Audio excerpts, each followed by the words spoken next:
Oke, welcome back to my channel Elsandria Property. Oke, pada siang ini spesial kita kontennya tidak mereview bidang tanah, akan tetapi kita akan, karena ini bertepatan pada hari besar Natal, saya mengucapkan selamat hari Natal dan tahun baru bagi yang merayakannya. Tetap bersaudara, saling menggenggam perbedaan menjadi sebuah persatuan. Amin. Oke.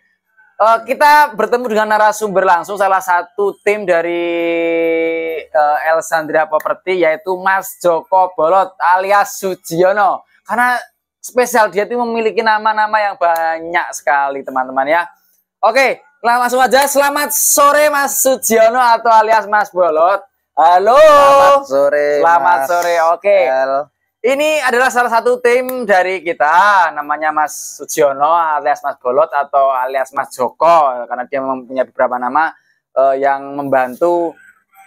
Ya serabutan lah, kita sebenarnya bekerja dengan tim, ada yang khusus untuk admin, ada yang yang programmer, ada yang editing ya, tapi masih tahap belajar. Jadi mohon maaf Bapak Ibu semua atau teman-teman saudara yang melihat video channel ini apabila masih banyak kurangnya, karena kita masih tahap belajar dari sebuah kesalahan-kesalahan, kekurangan lah, seperti itu ya.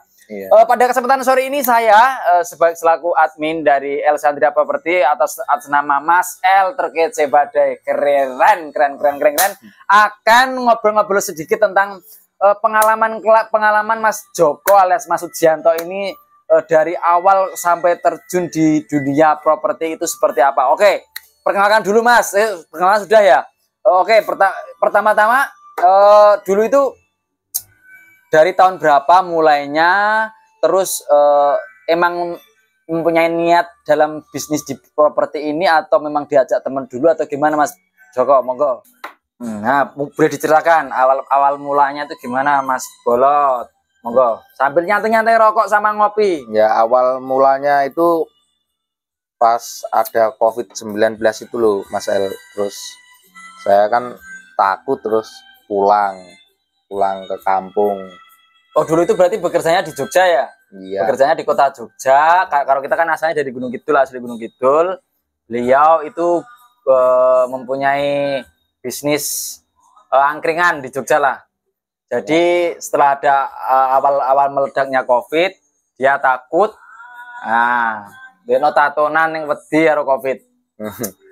Jadi takut, kondisinya pas posisi pas awal meledak lah, terus beliau balik ke Gunung Kidul, terus pindah dalam bisnis yang lain, dari bisnis angkringan atau makanan itu, terus langsung ke properti. Nah, awal mulanya itu memang Mas Bolot ini belajar ke temen atau otodidak atau belajar dari YouTube atau apa? Monggo.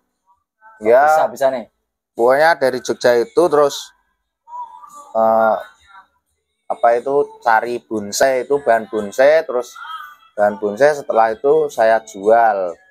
Saya jual, kan nggak punya HP itu Mas. Terus saya jual semua sama pembeli, tapi Monosari juga sih yang beli.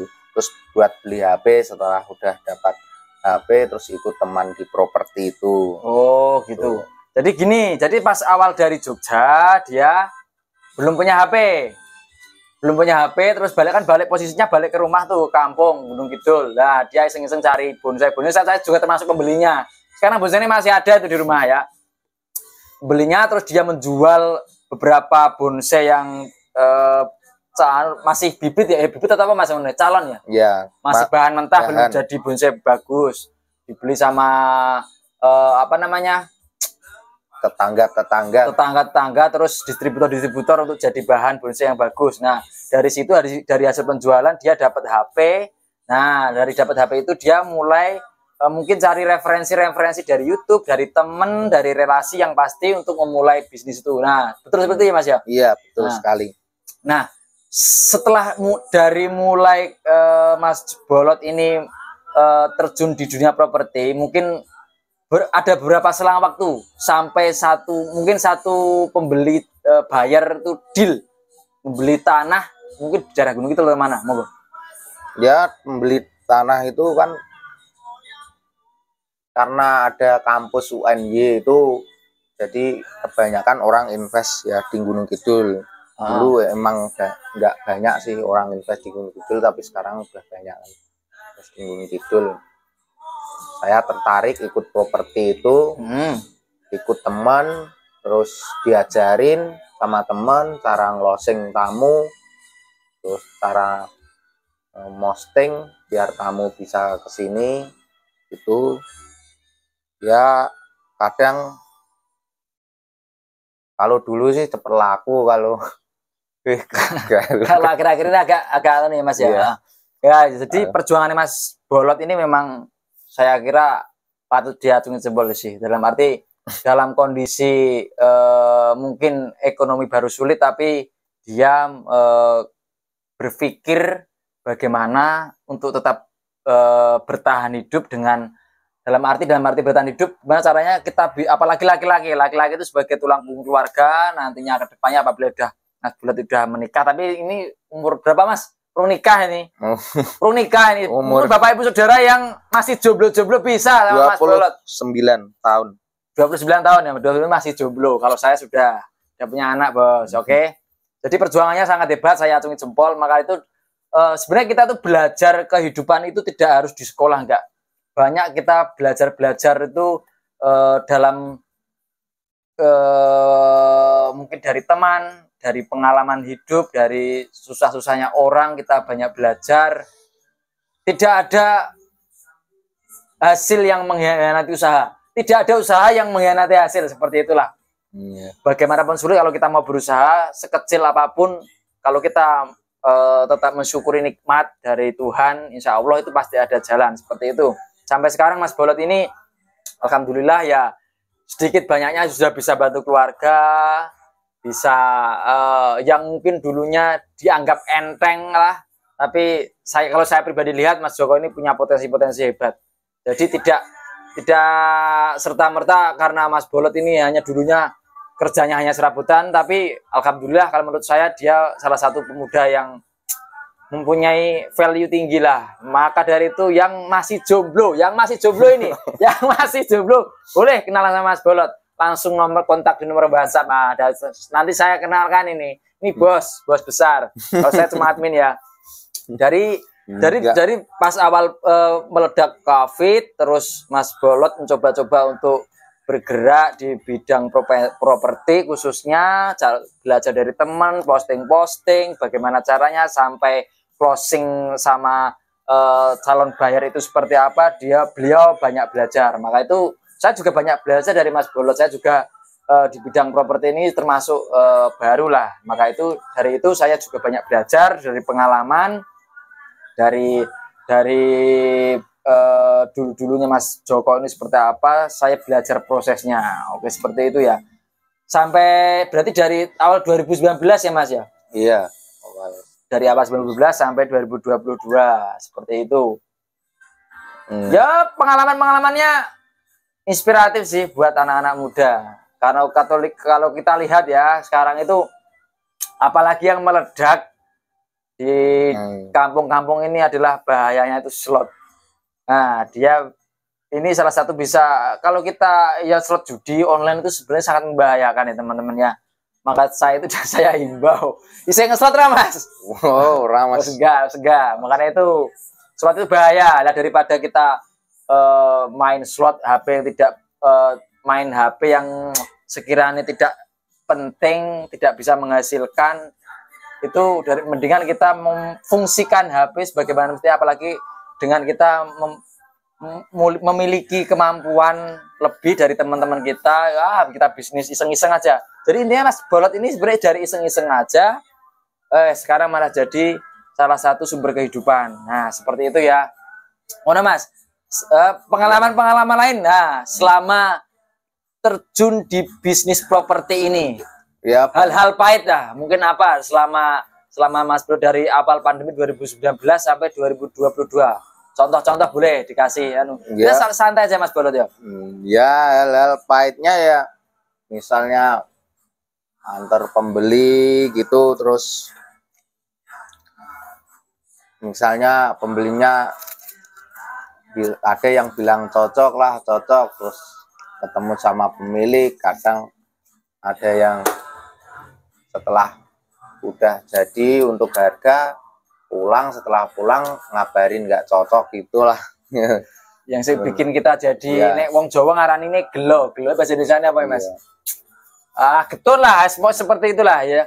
Jadi beberapa hal, salah satunya ya aku mau kalau ada pernah pengalaman juga ada calon buyer datang melihat kondisi tanah yang mau setelah direview terus tertarik dan udah deal harga, padahal kita kan di sini sebagai mediator ya Bapak Ibu teman-teman semuanya, jadi mediator. Kadang kalau dari calon buyer itu udah cocok terus kita mengedilkan kan otomatis kan kita ketemu sama pemiliknya itu udah dealan harga. Nah sampai rumah calon buyernya itu terus membalik atau bisa disebut piye ya, yang pas dilihat pertama itu cocok sampai rumah gak cocok padahal kita udah dealan harga sama pembeli. Yang jadi gak enaknya itu sih pengalamannya. Kalau yang lain Mas? Yang lainnya ya kalau cek lokasi dulu kan, pertama kan cek lokasi, misalnya ditawarin tanah tuh, terus kita ceknya itu ya kadang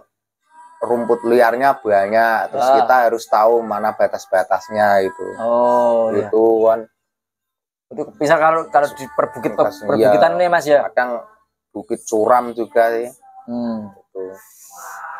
Jadi pada intinya kalau hal-hal yang sebenarnya pengalaman kalau pas kondisi kalau di Gunung Kidul kan memang kebanyakan tanah pegunungan, nah itu perbukitan maksud saya.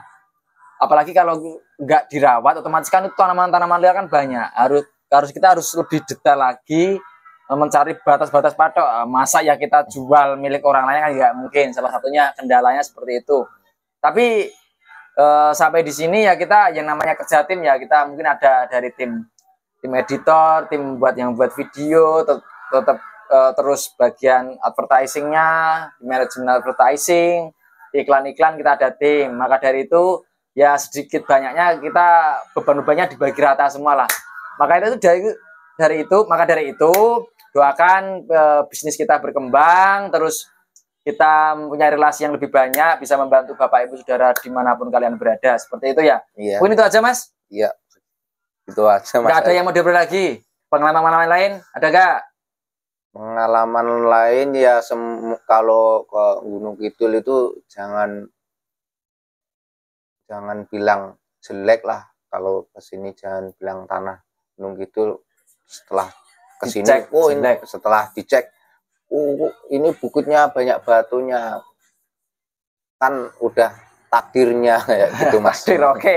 Yang pasti kalau kita mengupload video setelah kita review mungkin ya pasti ada kurangnya, tapi kalau dari tim kita sih, dari Elsandria Property Team officialnya, kita memberikan penjelasannya secara detail, tidak menambah-nambahin, tidak mengurang-ngurangin. Jadi kita sama-sama enak kalau ketemu sama buyer. Ini Bu, Pak, kondisinya seperti ini. Dari awal kita sudah memberi pandangan gambaran lah, setidaknya seperti itu.